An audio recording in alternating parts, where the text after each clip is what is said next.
Let's see what's going on with Israel. What's going to happen with Israel as the end times are coming, as the tribulation's coming. Because right now, they don't see that their Messiah has come. There's a reason for this, and there's a reason this is all going to play out. Romans chapter 11, verses 25 through 28. For I do not want you, brethren, to be uninformed of this mystery, lest you be wise in your own estimation, that a partial blindness has happened to Israel until the fullness of the Gentiles has come in. There's this partial blindness which God has brought upon Israel until the fullness of the Gentiles has come in, until this full harvest of the Gentile church. So we are coming upon these end times, and Israel is going to be blind until God has gotten his harvest of the Gentiles. Verse 26, and thus all Israel will be saved. When? Once the time of the Gentiles is over. Once this fullness of the Gentiles has come in. There'll be a pre-tribulation rapture, those ready, waiting, and watching. Then those that loved those Gentile Christians that loved the world and the things of the world, they weren't ready for their wedding. They weren't dressed. They'll go into the first 3.5 years of the tribulation. They'll be caught up in the mid-tribulation rapture, and that's the end of the time of the Gentiles. Their fullness will have come in at the middle of the tribulation. In verse 26, and thus all Israel will be saved. When? When the fullness, the time of the Gentiles is over. Then Israel will turn to the Lord.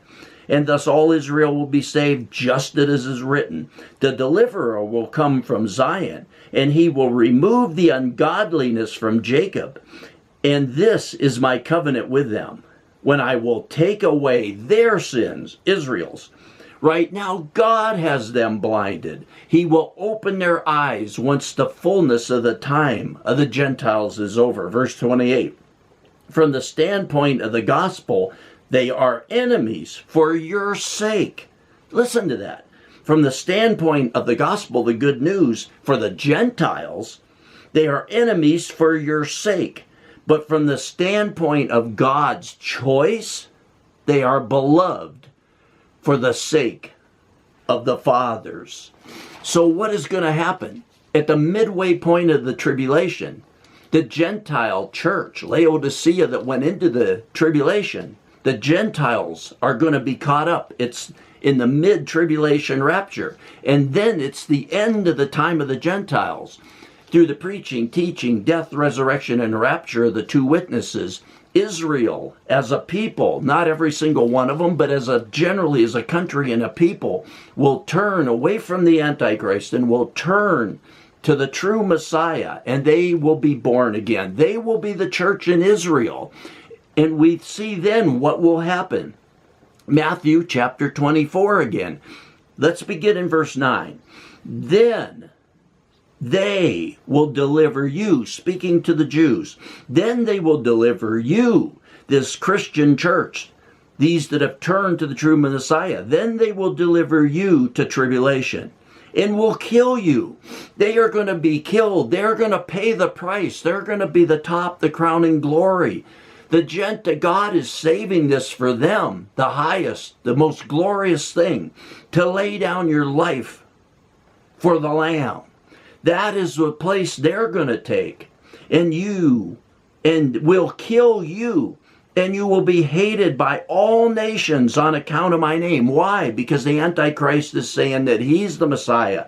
He's come to the temple. The world that's left, the Gentile church, has been taken. The world that's left is turning to the Antichrist. There's this great falling away. And Israel, through the preaching, teaching, death, resurrection, and rapture of the two witnesses, is now turning to the true Messiah. Then they will deliver you to tribulation and will kill you, the Jews. And you will be hated by all nations on account of my name. And at that time many will fall away, this great apostasy, and will deliver up one another and hate one another. And many false prophets will arise and will mislead many. And Because lawlessness is increased, most people's love will grow cold. But the one who endures to the end, he shall be saved. This is talking about the Israelis that turned to Christ during the last 3.5 years of the tribulation. And this gospel of the kingdom shall be preached in the whole world for a witness to all nations, and then the end shall come. Verse 15, therefore, when you see speaking to the Jews, therefore, when you see the abomination of desolation, which was spoken of through Daniel the prophet, standing in the holy place, let the reader understand. Once the Antichrist enters that temple that the Jews are making by hand out of stone, not the temple of God, this is a temple being made by man. In the first 3.5 years of the tribulation, it's not the temple of God in heaven. The Antichrist is coming to this temple. And he says, once you see that temple and the Antichrist go in there, then let those who are in the Judea flee to the mountains. Let him who is on the housetop not go down to get the things out that are in his house. And let him who is in the field not turn back to get his cloak. There's no time. Once you see that, this trouble, this great tribulation's coming. But woe to those who are with child and to those who nurse babes in those days, speaking again to Israel and the Jews that are turning to the true Messiah. But pray that your flight may not be in the winter or on the Sabbath. For then there will be great tribulation, such as not occurred since the beginning of the world until now, nor ever shall. This is speaking of the Jews. They're going to have more trouble than they've ever had in their history, even the times of Hitler. This is going to be worse. And unless those days had been cut short, no life shall be saved. This is talking again about the Jews. The Antichrist would have wiped them all out. And unless those days had been cut short, no life of these Jews would have been saved. But for the sake of the elect, those Jews that have turned to the Lord, those days will be cut short. Then if anyone says, behold, here is the Christ, or there he is, do not believe them, for false Christ and false prophets will arise. So we'll have this great false religion with this Antichrist, and he will be slaying them, hunting them down, killing them, and now carrying this on. We see this again in Revelation chapter 13, at the coming of the Antichrist in the kingdom of the beast. And let's go with Revelation 13, starting in verse 7. And it will be given to him, the Antichrist, once he's entered this temple. And it will be given to him to make war with the saints. Which saints? The Israelis that have turned to Christ. And it will be given to him to make war with the saints and to overcome them. This is for the Jews that turn to Yeshua the Messiah through the preaching, teaching, death, resurrection, and rapture of the two witnesses, who then reject the Antichrist and turn to Yeshua.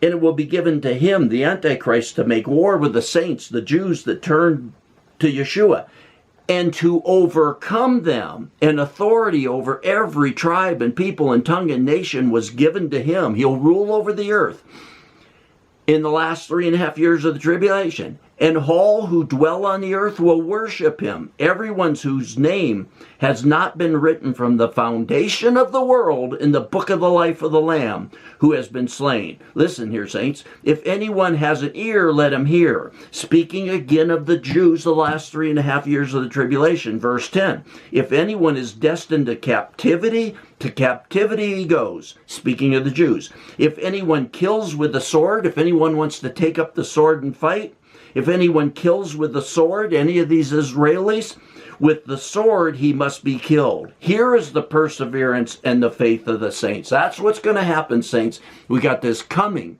of the Antichrist, but we got this coming of the cross to Israel.